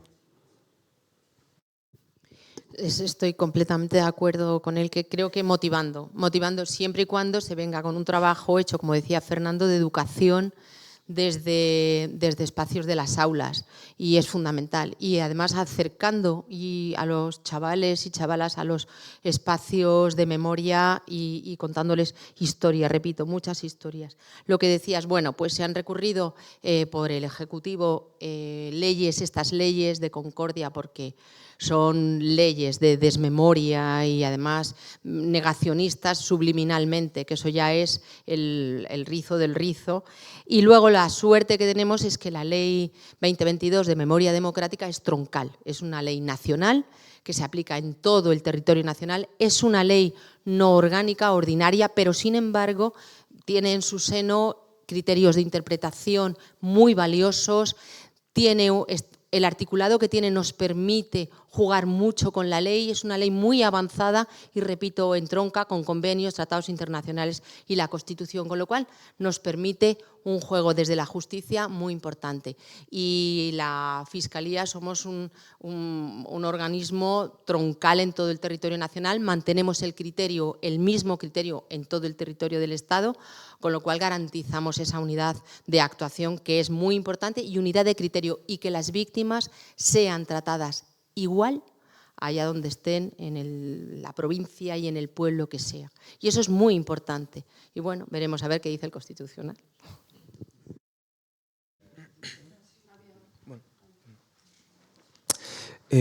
Ante todo, también, como ha dicho mi compañero, quería dar las gracias al Goethe por invitarnos al simposio, quería también daros las gracias a vosotros por venir hoy aquí, y quería daros las gracias específicamente por las preguntas que habéis hecho, las preguntas de qué ha pasado para que en España haya llegado el fascismo y qué podemos hacer en contra de ello. Dicho esto, quiero ser muy claro. El fascismo ha llegado a España, de nuevo, porque nosotros le hemos dejado entrar. El fascismo ha llegado a España porque nosotros le hemos abierto la puerta, le hemos mirado y le hemos saludado. Durante años, la educación en España ha permitido una situación de ambigüedad comprensible, porque la transición fue una etapa de compromiso, fue una etapa sobre todo de miedo. Fue una etapa de miedo de que aquellas partes que no estaban de acuerdo con esta democracia pudiesen hacer algo en contra de ella. Esta ambigüedad la encontramos en la educación ante todo, la encontramos en los profesores, que a pesar de tener un compromiso democrático, lo que les pesa más que el compromiso democrático es el miedo. Lo que les pesa es que intentan dar clases, que intentan concienciar, que intentan eliminar la ambigüedad y dar el honor y la dignidad a las víctimas. Y que a eso se les responde con amenazas de muerte. Y en vez de un nunca más aplicado al fascismo, estos profesores y lo que se vive en el sistema educativo es un nunca más voy a volver a tratar ese tema. Lo que hace falta es, y ya se está empezando, gracias a Dios, una reforma del sistema educativo radical, una reforma en la que no se permita esta ambigüedad, en la que no se permita ningún tipo de blanqueamiento del fascismo, en la que no se permita ningún tipo de humillación, de falta de respeto o de olvido de estas víctimas, de estos sacrificios sobre los que nosotros descansamos, que no se permita que la democracia sobre la que nosotros ahora somos capaces de actuar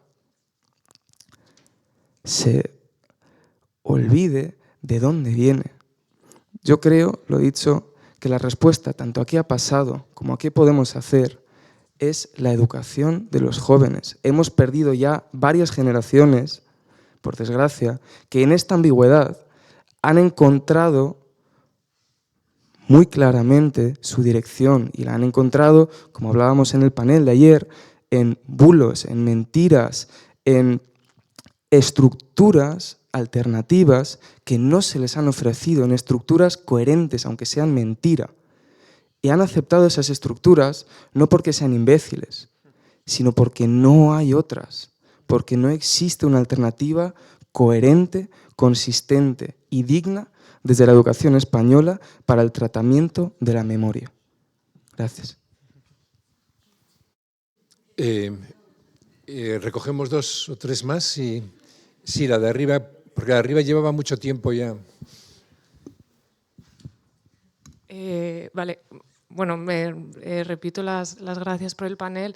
Me siento también un poco interpelada por el último comentario, considerando que soy la coordinadora de investigación de la Asociación Europea de Educadores en Historia y me paso mucho tiempo hablando con profesores, pero también desde este mismo rol poner un poco de realidad en torno, o sea, me parece, estoy de acuerdo con que la respuesta es la educación, pero también creo que es algo que hablábamos ayer, los jóvenes al final pasan muy pocas horas del año en un aula y me parece que también es como un poco una respuesta un poco holística también pensar qué está sucediendo fuera del aula, aunque dentro del aula me parece muy importante y es lo que se decía, que la memoria realmente no ha entrado en el tema de educación hasta la ley de 2022, entonces hay mucho trabajo por hacer en ese tema, obviamente, pero también algo que ha mencionado él, que muy brevemente, que es de cómo se mantuvo la ideología de extrema derecha en Alemania, que es a través de las narrativas familiares. Y me parece que esto de la transmisión familiar, las narrativas familiares, que también en España ha sido la generación de los nietos, como Emilio Silva, ha habido otra transmisión que ha sido positiva, pero ahora también estamos viendo el resultado de las transmisiones más negativas, que son pues, de ideologías franquistas, fascistas, de extrema derecha y demás. Y me gustaría oír un poco pues, vuestras impresiones sobre el tema de la transmisión. Me parece que uno de los problemas también de los educadores, por lo que tienen muchas reticencias para hablar de temas un poco más controversiales dentro de las aulas, es los padres. Y me parece que eso demuestra también mucho el peso que tiene la transmisión dentro de la familia y para mi parecer es algo que no solemos incluir dentro de los debates sobre la memoria y demás. Obviamente es muy difícil porque no puedes hacer una ley que se meta dentro del salón a ver qué están contándose las familias, pero me parece que sí que podemos dar, desde mi perspectiva y desde el trabajo que hacemos nosotros en la asociación, de dar herramientas para que los jóvenes o las generaciones más jóvenes sean capaces de identificar la desinformación y bulos, que no es solo de las redes sociales. La escuchan durante la cena de sus padres, de sus familias y demás. Y me parece que esta parte que influye mucho en cómo las generaciones más jóvenes conocen el pasado, porque seguramente antes de que un profesor les hable sobre la guerra civil o el nazismo, lo han escuchado en sus casas. Y me parece que es algo que muchas veces son comentarios aleatorios, no de qué se sienten y tal, pero muchas veces han escuchado cosas en casa, en las redes sociales y demás, y antes de que lleguen a la escuela ya tienen ideas o han escuchado cosas, y me parece que a veces fallamos en no considerar todo lo que ocurre fuera de las aulas y demás cuando hablamos de generaciones más jóvenes. Fíjate, te voy a decir una cosa que no comparto del todo. Si hubo algo en la represión franquista se estableció el silencio en las familias. Las familias callaron y no contaban nada, ni dentro ni fuera. Se mantuvieron, cuando os decía patrones de conducta, tanto de victimarios como de víctimas, en el seno de las familias represaliadas no se hablaba. Había miedo y se estableció durante muchísimos años ese miedo. Y eso se ha transmitido de padres a hijos y a nietos. Y a lo mejor es ahora, a través de esos expedientes que os decía de jurisdicción voluntaria, cuando la gente se atreve a ir incluso dentro de familias. Algunos quieren y otros no, porque siguen teniendo miedo, porque son familias marcadas, porque eso hizo Franco, eso hizo la dictadura, marcó a familias de futuro y les decían a los hijos: tú no te metas en política, porque si no vas a acabar como tu abuelo. Y eso aún nos lo siguen contando en los procedimientos. Es terrible. Dentro de las familias hay miedo todavía a hablar.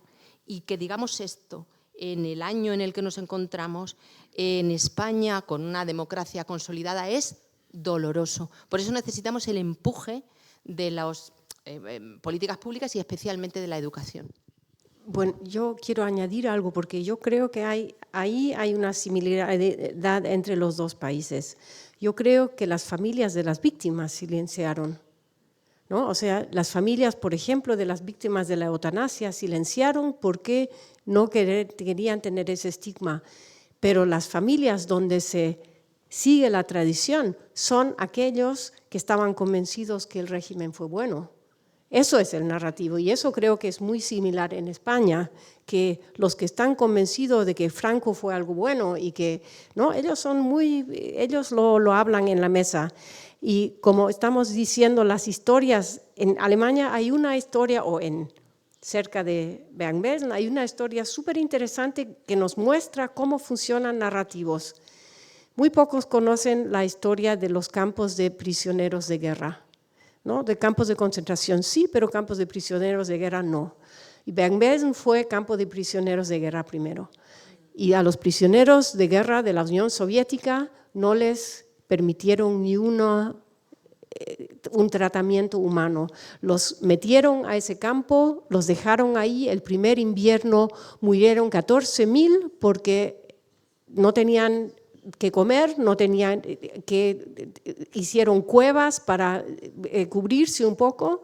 Y tenemos fotos que muestran que los fines de semana la vecindad iba con bicicleta a ese lugar y tiraban pan, no para ayudar, sino para ver cómo estos prisioneros de guerra, que había casos de canibalismo por falta de alimentación, comenzaron a pelearse como bestias.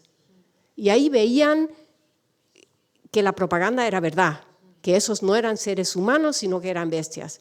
En los narrativos de las familias sale que les pasaron pan y sale un narrativo de resistencia, que los abuelos pasaron pan a los prisioneros de guerra. Y eso es interesante cómo funciona ese narrativo. Los últimos 3 años en las encuestas ha salido de que gran parte de los jóvenes está dispuesto a manejar el tema de victimarios pero en el momento que llega al narrativo de la propia familia son siempre historias de resistencia.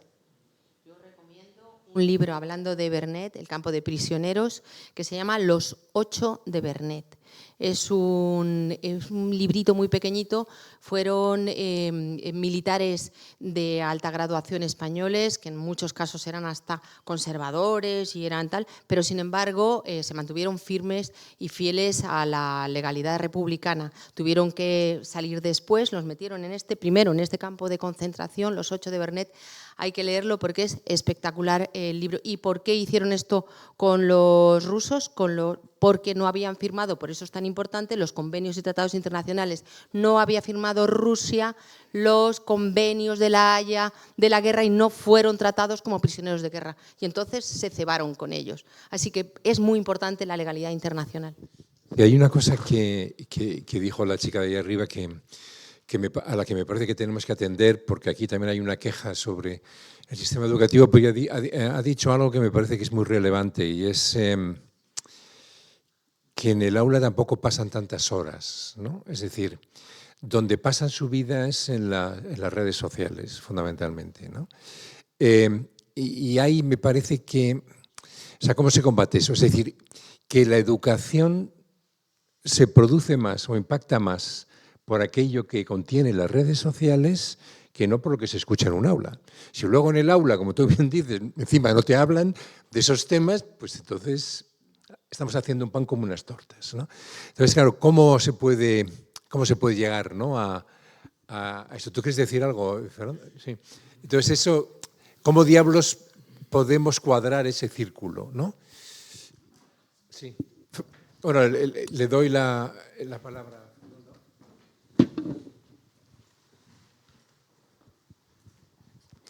Yo creo que esta cuestión y esta reflexión es la que realmente no estamos haciendo.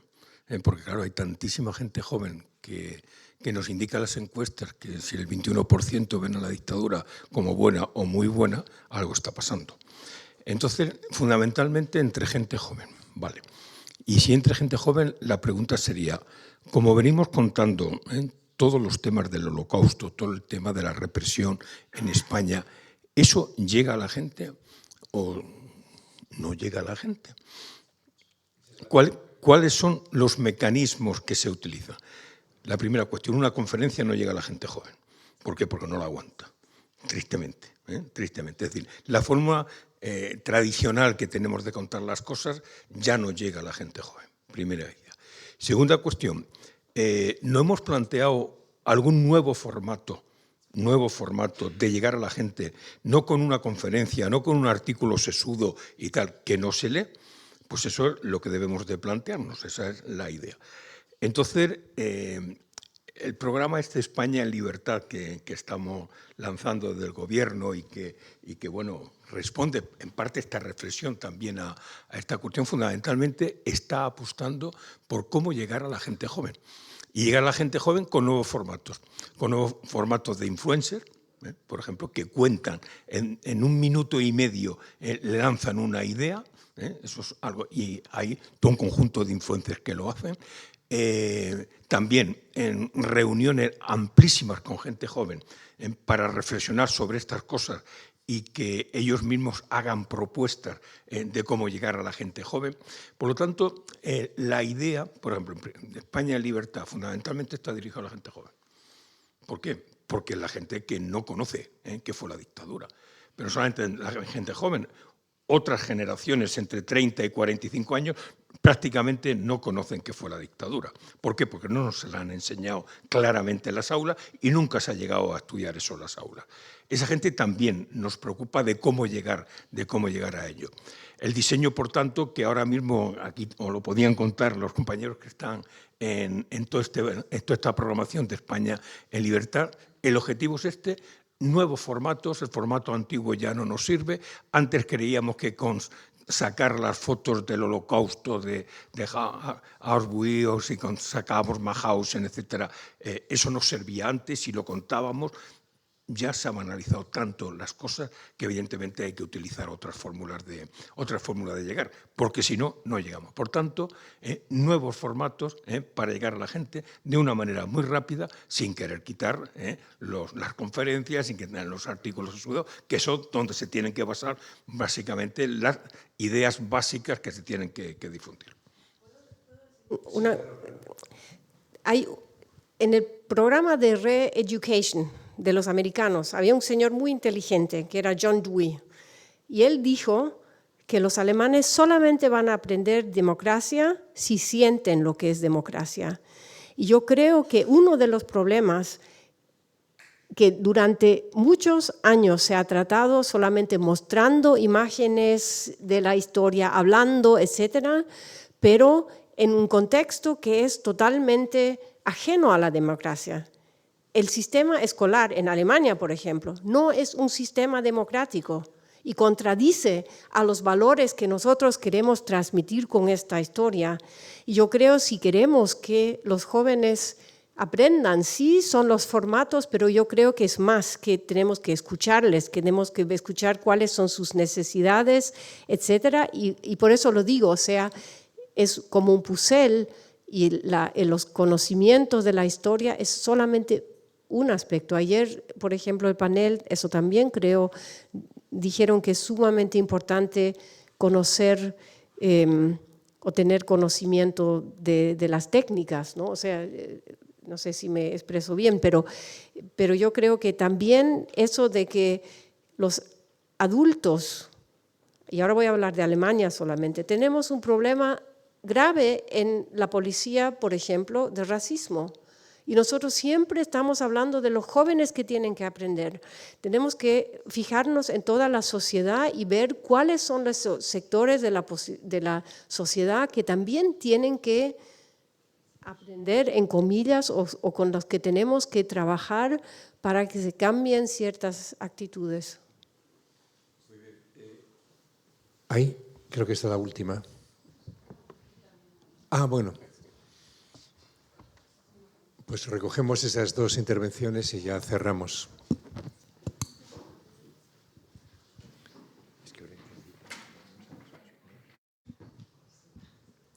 Sí, gracias. Primero, muchas gracias para esta ronda muy importante. Estoy muy agradecida de ser parte de este evento y de este simposio. Entiende este simposio como un evento biregional. Entonces, refiero a su pregunta, ¿cómo podemos recordar a los dos países? Y me parece, soy directora de una fundación que apoya proyectos entre Alemania y América Latina en el ámbito de tratar el pasado. Y el problema siempre es que una comparación, una vista conjunta al pasado es muy difícil para los alemanes.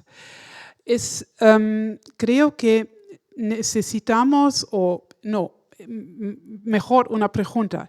¿Es posible que desarrollamos métodos para enfrentar el pasado, pero sin... La cuestión es, ¿queremos intercambiar experiencias o queremos definir fines conjuntos? Y fines conjuntos podrían ser quizás, y eso es mi pregunta a ustedes, si podemos definir métodos conjuntos, o no es posible porque las historias están al fin muy diferentes.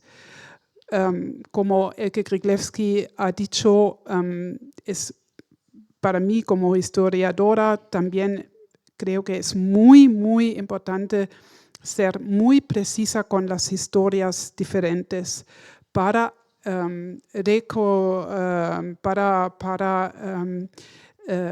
también es es obligatoria contra los víctimas, ¿no? Y aquí recogemos ya la última.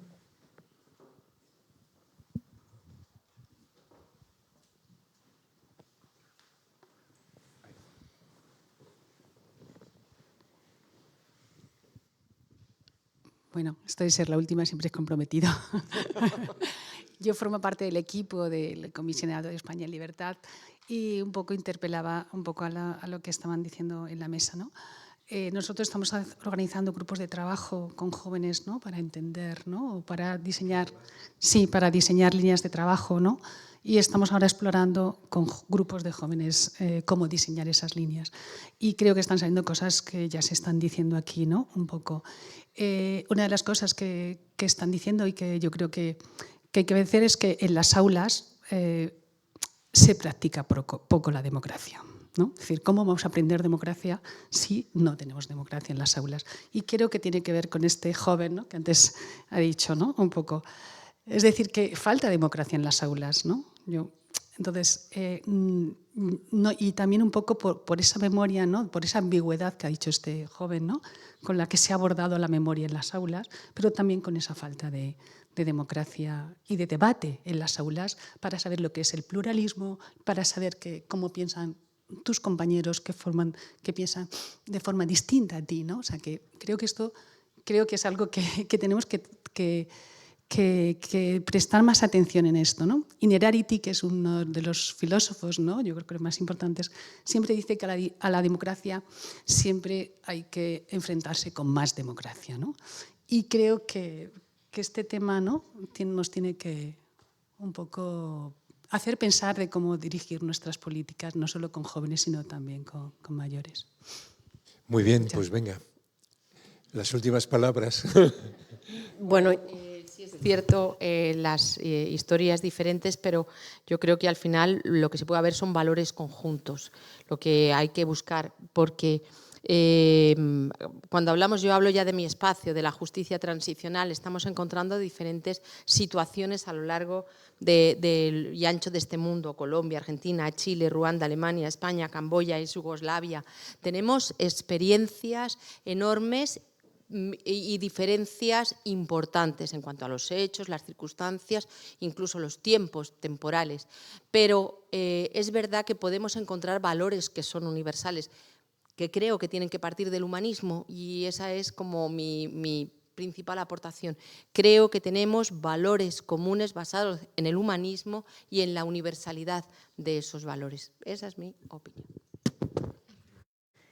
Bueno, y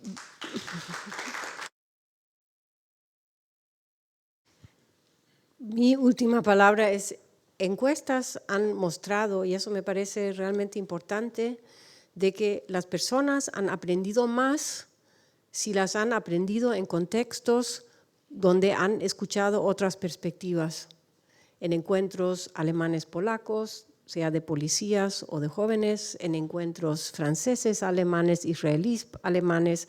Y también esa es mi experiencia estos 2 días, que uno se acuerda mucho más de lo que ha escuchado porque se lo escucha con la perspectiva de los colegas de España. Y me alegra mucho de que nosotros, por lo menos en Baja Sajonia, tenemos muy buenas relaciones con los sitios y los institutos de entrenamiento de profesores en España, y que eso es una gran chance de trabajar juntos.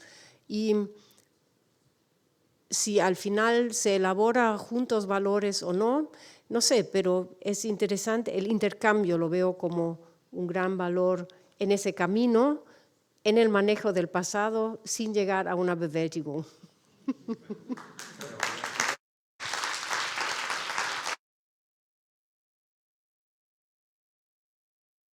Bueno, pues muchísimas gracias a nuestras invitadas, a los organizadores y a todos vosotros y vosotras.